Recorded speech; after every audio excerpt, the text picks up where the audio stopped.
ঘড়ির কাঁটায় রাত 12টা বাজতেই অবিরত আতশবাজির ঝলকানিতে বর্ণিল হয়ে ওঠে ঢাকার কেরানীগঞ্জের আকাশ। পাশাপাশি ফুটতে থাকে পটকা, শব্দে প্রকম্পিত হয় চারপাশ। নতুন বছরকে বরণ করে নিতে এভাবেই একযোগে ঢাকার কেরানীগঞ্জের বিভিন্ন এলাকার ছাদ বা কোথাও মাঠ থেকে আতশবাজি পোড়ানো হয়, কেউ ফানুস ওড়ায়। এ উপলক্ষে দক্ষিণ কেরানীগঞ্জের ইস্পাহানী বিসমিল্লাহ টাওয়ার পরিচালনা কমিটির উদ্যোগে চড়ুই ভাতির আয়োজন করা হয়। এদিন উৎসবমুখর পরিবেশে আকর্ষণ ছিল র্যাফেল ড্র, কুইজ প্রতিযোগিতা, শিশুদের জন্য ছড়া ও কবিতা প্রতিযোগিতা।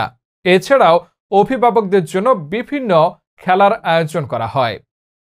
এ সময় প্রধান অতিথি ছিলেন বিশিষ্ট ব্যবসায়ী ও সমাজসেবক হাজী মোহাম্মদ শহীদুল ইসলাম, বিশেষ অতিথি বিশিষ্ট সমাজসেবক আমানুল্লাহ আমান ও বিশিষ্ট ব্যবসায়ী ও সমাজসেবক মোহাম্মদ রফিকুল ইসলাম।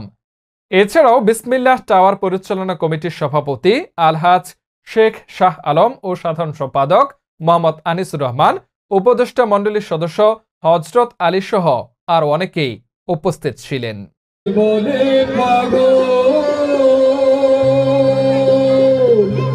সে যেন কোথায় রয়েছ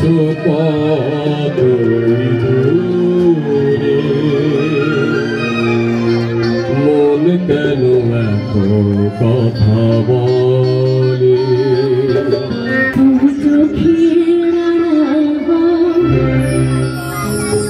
কাছে কি বা দূরে